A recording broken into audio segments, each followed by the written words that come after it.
High, আমি সৌম্যদীপ। আর আজকে আমি নতুন একটা লেকচার নিয়ে চলে এসেছি। আজকে আমরা রেশিও অ্যান্ড প্রপোর্শন এই পার্টিকুলার টপিকটার উপর আলোচনা করব। এখান থেকে প্রায় সমস্ত কম্পিটিটিভ এক্সামে SSC CGL, IBPS, RRB, প্রায় সমস্ত কম্পিটিটিভ এক্সামে প্রচুর অঙ্ক আসে, প্রচুর অঙ্ক আছে। এবং এই চ্যাপ্টারটা যে ভালো করে রপ্ত করতে পারবে তার কিন্তু অনেকটাই সুবিধা হবে। এবার তো শুরু করি আমরা। রেশিও বস্তুটা কি এইটা সম্পর্কে ক্লাস 9, 8 মানে মাধ্যমিক স্তরে আমাদের আলোচনা হয়েছে, আমাদের পরিচিতি ঘটেছে। বস্তুত ধরা যাক দুটো সংখ্যা আছে A আর B, এদের মধ্যে রেশিও বলা হবে A/B করে আমরা যে ভগ্নাংশটা পাবো সেই ভগ্নাংশটাকে বলা হবে এদের রেশিও বা অনুপাত। ওকে, তো এদের কিছু প্রপার্টি আমরা ফার্স্টে দেখে নিই, তারপর কিছু অঙ্ক করব আমরা এবং দেখব যে এর অঙ্কগুলো খুব এফেক্টিভভাবে তাড়াতাড়ি এবং সহজে কি করে করতে পারি। ওকে, আমাদের প্রথম প্রপার্টিটা কি বলছে ধরা যাক A/B/C যদি এরকম নাম্বার থাকে। ওকে, তাহলে আমরা বলতে পারি যে A/A মানে এইটা বাই এইটা ইকুয়ালস টু এটা বাই এটা মানে equals to B/A, B/B equals to এইটা বাই এইটা মানে C/C। ওকে, তো this is the first thing, প্রথম আমাদের আলোচনার বস্তু। ওকে, তো আমরা এই জিনিসটা আমরা দেখলাম। দ্বিতীয়টা কি বলছে যদি, ওকে আমি একটু মুছে দিই একটু এটা, কারণ আপাতত এই জায়গাটা কম আছে। বলছে যদি A1/B1 ইকুয়ালস টু A2/B2 এরকম করে যদি চলতে থাকে এবং সেই অনুপাতগুলোর মান যদি M/N হয়। ওকে, মানে অনেকগুলোর অনুপাত, দেখো A1/B1, A2/B2 অনেকগুলো সংখ্যা এবং এদের অনুপাতগুলো সবকটার অনুপাত বলছে M/N এর সমান। ওকে, সবকটার অনুপাত M/N এর সমান বলছে, তাহলে আমি বলতে পারি যে এদের সবার যোগফল মানে উপরেরটা কি বলে লব আর নিচেরটা হর, তাই তো? তা লবগুলো সবকটা যোগ করে দিই, A1 + A2 + A3 + A4 করে সবকটা যোগ, বাই হরগুলোর সবকটা যোগ করে দিই, B1 + B2 + B3 এরকম করে যোগ করলেও সেই অনুপাতটা M/N এর সমানই হবে। এটা হলো আমাদের প্রথম বিষয়। ওকে, 2 নম্বর বিষয়টা কি বলছে আমি ধরা যাক এই যে প্রথম অনুপাতটা A1/B1, আমি যদি ওপরেও K1 একটা নাম্বার দিয়ে গুণ করি আর নিচেও নাম্বার দিয়ে গুণ করি এবং প্রত্যেকটাতে ধরা যাক এখানটায় K1 দিয়ে গুণ করলাম, এখানটায় K2 দিয়ে গুণ করলাম, এখানটায় K3 দিয়ে গুণ করলাম, এখানটায় K4 দিয়ে গুণ করলাম, করে যদি সবকটাকে আগেরটার মতো 1 নম্বর মধ্যে যোগ করি তাহলেও সেই অনুপাতটা M/N হবে।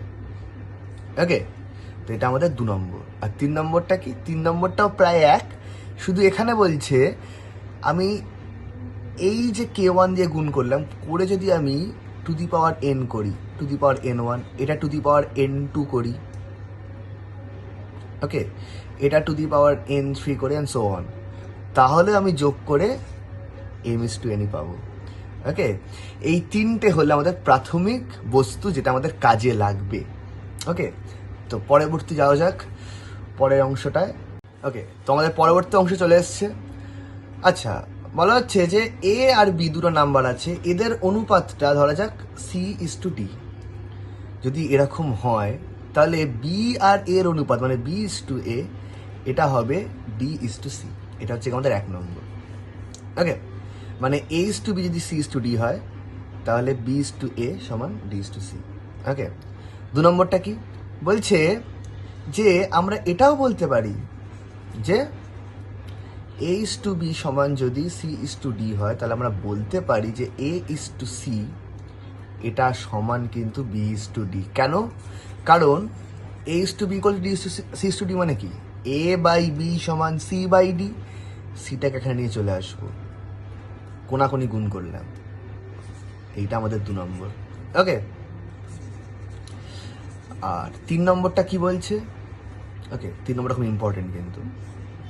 3 নম্বরটা বলছে যে যদি এ বাই বি সমান সি বাই ডি হয়, তাহলে আমরা বলতে পারি যে এ প্লাস বি বাই এ সমান C plus D by d. Very interesting thing, মানে এ প্লাস বি মানে এইটা প্লাস এইটা বাই এ সমান C plus D by D. Okay, আর 4 নম্বরটা ঠিক আগেরটারই মতো, এখানে যোগের বদলে শুধু বিয়োগ করেছি, মানে এ মাইনাস বি, আর এখানে সি মাইনাস ডি হবে। ওকে, আর 5 নম্বর সব থেকে ইম্পর্টেন্ট, এটাকে যোগ ভাগ বলা হয়। এটা হচ্ছে গিয়ে 3 আর 4 এই দুটোকে কম্বাইন করে কি বলছে, যদি এ by B equals to C by D হয়, তাহলে A plus B by A minus B equals to C plus D by C minus D. এটা হচ্ছে গল্প, এইটা আমরা যোগ ভাগ বলি, এটা সব থেকে ইম্পর্টেন্ট, আমি স্টার মেরে রাখি এখানটায়। ওকে, তো চলো এবার কিছু অঙ্ক করা যাক। ওকে, আমাদের দ্বিতীয় অঙ্ক চলে এসছে, খুব সুন্দর একটা অঙ্ক। বলছে if the sum of two whole numbers is 24 then which of the following can not be their ratio. অনেক জায়গায় অঙ্কটা এসছে, অনেক পরীক্ষায় বলা হচ্ছে দুটো পূর্ণ সংখ্যার যোগফল হচ্ছে গিয়ে 24। ওকে, তাহলে এদের মধ্যে কোনটা ওই দুটো সংখ্যার অনুপাত হবে না। আমরা ট্রিক বলবো, এই ট্রিকটা অঙ্কটা করতে ঠিক 5 সেকেন্ড লাগবে। ওকে, প্রত্যেকটাতে রেশিও বলা আছে 1:2, 1:3, 3:5, 2:5। প্রত্যেকটাকে যোগ করবো, 1:2 যোগ করলে কত হয় 3, 24/3 করব, কত হয় 8, পূর্ণ সংখ্যা, তার মানে এটা হবে না। 1:3 যোগ করলে কত হয় 4, 4 দিয়ে ভাগ করবো 24কে, কত হয় 6, পূর্ণ সংখ্যা, হবে না। 3:5 যোগ করলে কত হয় 3 আর 5 8, 24/8 কত হয় 3, হবে না। 2:5 যোগ করলে কত হয় 7, 24/7 পূর্ণ সংখ্যা, হয় না। তার মানে এটাই হবে, এই রেশিওটা 2:5, এই রেশিওটা কখনো হতে পারে না। ওকে, এই অঙ্কটা আমরা করলাম। এবার তোমরা বলতে পারো আমাকে যে এইটা আমি যে করলাম, এই ট্রিকটা আমি বললাম, এটার পেছনে লজিকটা কি? দেখো, খুব সুন্দর লজিক। ধরা যাক আমি বলছি যে ওদের সাম দুটো হচ্ছে গিয়ে, ওদের যে নাম্বার দুটো, সেই নাম্বার দুটো হচ্ছে গিয়ে 1:2 রেশিওতে আছে। তাহলে একটা হবে এক্স আর অন্যটা হবে কত 2x। তাহলে হিসেব মতো কি x প্লাস 2x সমান 24, 3x সমান 24। তাহলে x সমান 24/3 সমান 8। তাহলে একটা সংখ্যা হবে 8, একটা সংখ্যা 16। দেখো, হয়ে গেল। কিন্তু তুমি যখনই এইটাতে যাবে 2:5, তাহলে একটা সংখ্যা কত হবে 2x আর একটা সংখ্যা 5x, 7x/24। তাহলে x সমান 24/7। তুমি x কোনো পূর্ণ সংখ্যা পাচ্ছ না, তাহলে 2x কি করে পূর্ণ সংখ্যা পাবে? হবে না। কিন্তু এখানে বলে দিয়েছে তো যে নাম্বার দুটোকে হোল নাম্বারস হতে হবে। ওকে, তো এই হলো আমাদের দ্বিতীয় অঙ্ক। ওকে, তো চলো 3 নম্বর অঙ্কে যাই। ওকে, 3 নম্বর অঙ্ক চলে এসছে, বলছে যে আলফা বাই বিটা সমান এ বাই বি সমান এম বাই এন, ওকে, সমান gamma by delta equals to 5/3। তাহলে এইটা কত? এটা করতে 2 সেকেন্ড লাগবে। দেখো, 3a cube, 3β cube, 4a to the power 4, 4b to the power 4, 5m to the power 5, 5n into the power 5, 6 gamma to the power 6, 6 delta to the power 6 সমান 5:3 থাকবে, কারণ আমরা প্রপার্টিতে পড়েছিলাম। এবং এদেরকে যোগ করলে, মানে প্রত্যেকটা লবকে যোগ করে বাই প্রত্যেকটা হরকে যোগ করলেও এদের অনুপাতটা 5:3 থাকবে। অপশন বি হচ্ছে কি অ্যান্সার। আমরা কিন্তু এটা প্রপার্টিতেই পড়েছিলাম। আমি একবার দেখিয়ে দিই, প্রপার্টিতে যখন পড়েছিলাম, এই যে প্রপার্টি নাম্বার 4, যদি এই গল্প হয়, এই মুছে দিয়ে এটা হেঁটে গেছে, হ্যাঁ, যদি এরকম হয় এমস্টুএন হয়, তাহলে এইটা হচ্ছে কি এম। ওকে, তো চলো পরের অঙ্কে যাওয়া যাক। আমাদের 4 নম্বর অঙ্ক চলে এসছে, বলছে আ square and an equilateral triangle all equal sides of length, what is the ratio between area of triangle and square is? ওকে, কি বলেছে? ধরা যাক একটা বর্গক্ষেত্র আছে,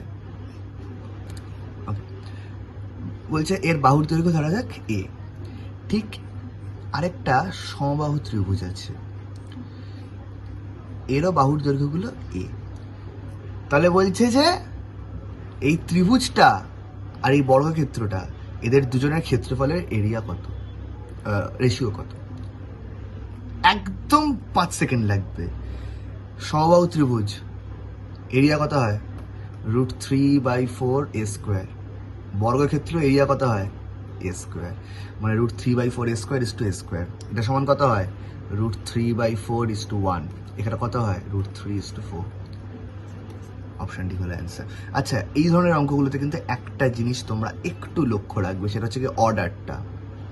ওকে, এখানে দেখো, যদি আমাকে বলতো যে area between square and triangle, তাহলে কিন্তু হতো 4:√3, যেটা আছে অপশন সি।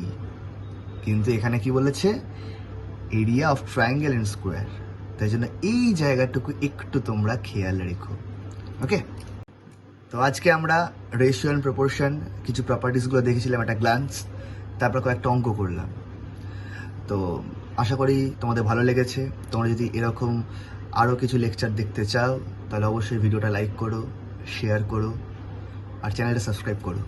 কারণ আমি কিন্তু নিয়মিত এবার থেকে লেকচার্সগুলো ছাড়বো। আমার প্লেলিস্ট করা আছে আমার চ্যানেলে, সমস্ত জায়গারই প্লেলিস্ট আছে। SSC CGL আছে, WBJEE আছে, JEE মেন্সের আছে, BSc ম্যাথামেটিক্স আছে, বিটেক ম্যাথামেটিক্স আছে। তো যদি ভিডিওটা ভালো লেগে থাকে তাহলে লাইক করো, শেয়ার করে সাবস্ক্রাইব করে দিও। Thank you, tata.